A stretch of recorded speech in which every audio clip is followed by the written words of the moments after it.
first introduce Jessica Wallace, a writer and content strategist.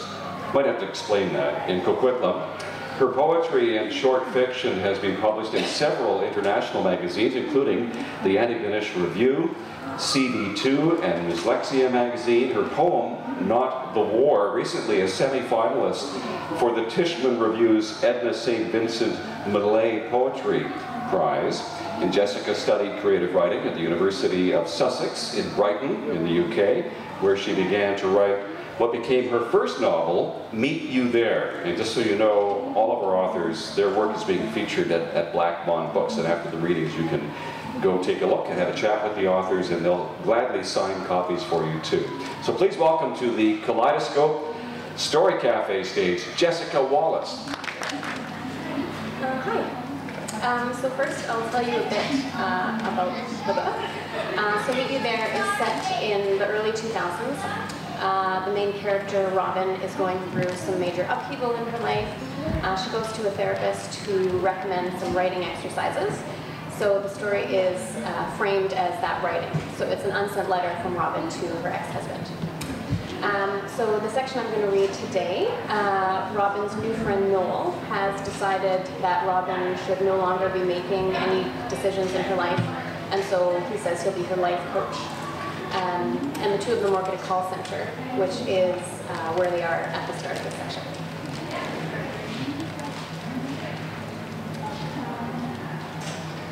It was a few days later that Noel intervened.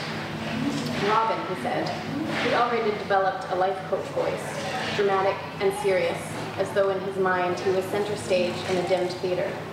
I feel like you may not have accepted that what happened with Jacob is really over. You have to consider what you'll do if he just doesn't call.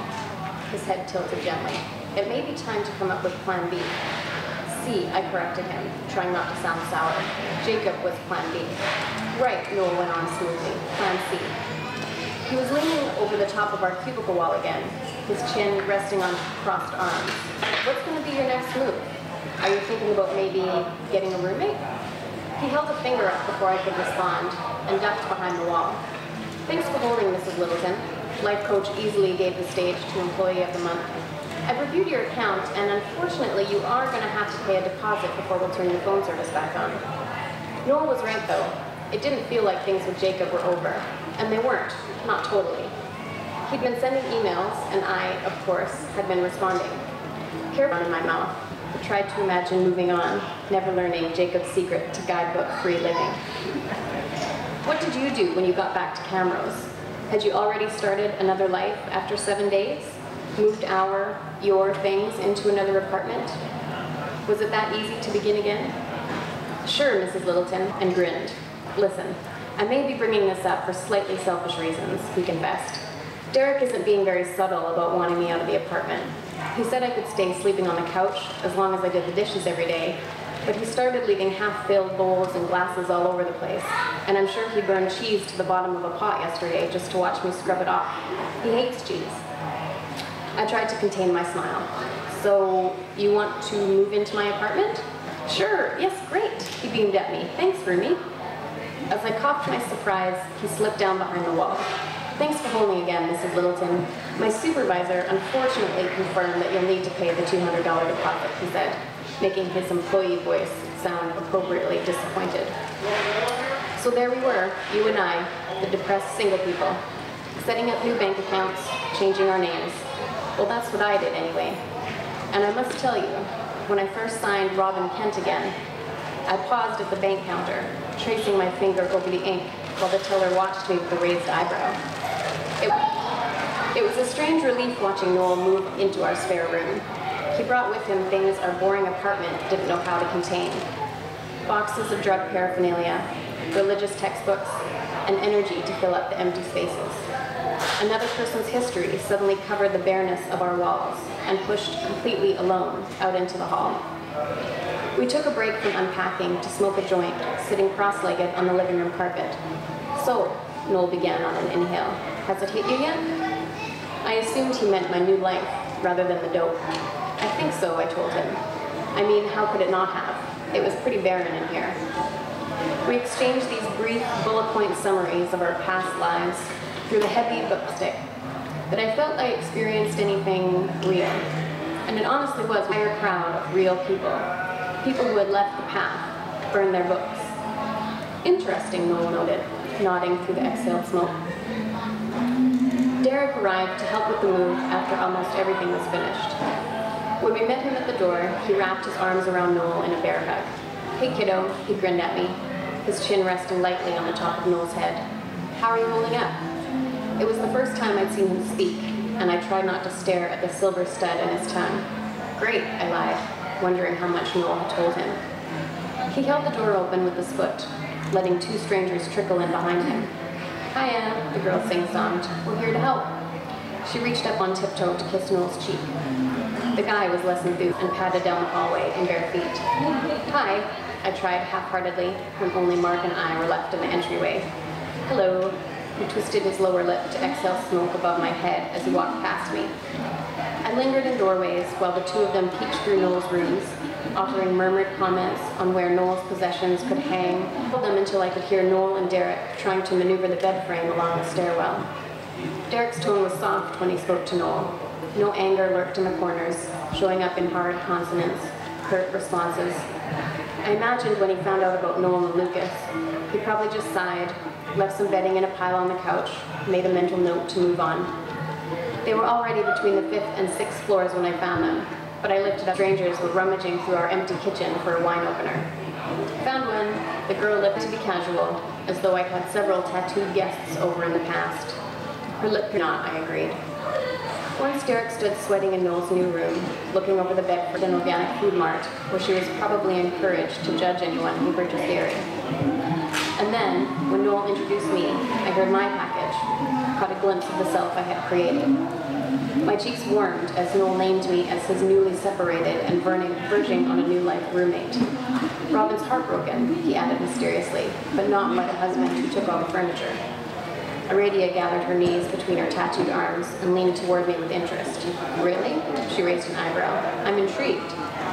I intrigued her, the wicked with the facial piercings. She looked at me in my ponytail and my blue cotton t-shirt and saw something interesting. I felt a flash of heat in my solar plexus and quickly lowered my eyes.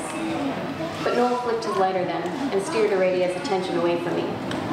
As another joint was passed around, I sank comfortably into the fuzzy background and let conversations trace themselves over my head. It was as though things were taking place in another living room, one that looked almost like ours. It feels strange telling you that I was getting high with these eccentric people in our living room, with his dragon pipe, for hours at a time. Of course, you'd have left me upstairs with his children, forced to distract a 2-year-old from looking for his dad. The 9-year-old, by the way, knew where he was. But I already wasn't the same Robin, and you'd left only weeks earlier. I think if you had shown up wanting to talk, wanting some sort of closure, I would have already forgotten how to talk to you, and you probably would have seen a stranger. Anyway, Mark was brooding over his modeling contract when I zoned back into the room. I was unsure of how much time had passed, or how many joints had been held out toward me in wordless offering. I only knew I hadn't refused any, and that Mark's newly filled glass of wine was spilling droplets onto the sarong as he complained. His contract hadn't been renewed, apparently. "Well, Mark," Noel's laughter sounded somehow sensible. "How many times were you late for your shoots? How many did you miss entirely?" Aradia tilted her head backward in boredom. "So," she turned to me again, as though suddenly remembering I was sitting beside her. "Who took your stuff?" Her eyes were a bit glassy. She'd taken the metal tie that had been wrapped around the cork of one of the wine bottles and twisted it into a long strand, left the couch. I watched her playing with the twist tie and decided not to mention your name. Instead, I pointed to the side of the couch you'd sit on to play video games, and then where Jacob had leaned against the wall in the entryway during his formal goodbye. It seemed the two events could not be separated. You took the furniture. Jacob took the reasons it wasn't supposed to matter. Aradia snapped to attention, asking in a panic whether Noel and I had cleansed the apartment before he moved in. I wanted to match her level of seriousness, and so tried not to smile at the image of Noel and me frantically scrubbing the walls with bleach. "No," I shook my head. Aradia did not find this at all amusing, and so it was decided. The apartment must be cleansed. I was still envisioning buckets and bleached water, and so watched with interest as the Wiccans began bustling between rooms. Aradia and Noel were digging into kitchen boxes and returning with pots, pans, spoons, and spatulas, as though they'd confused cooking with cleaning.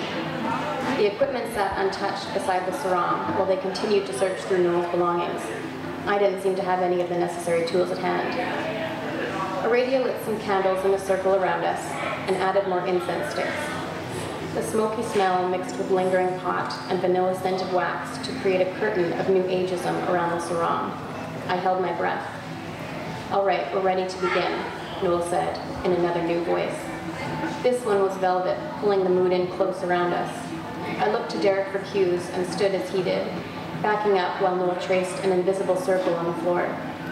He began speaking in this soft but serious tone, calling on the guardians of each direction, on divine goddesses who had names I'd never heard before. Shakti, Hestia.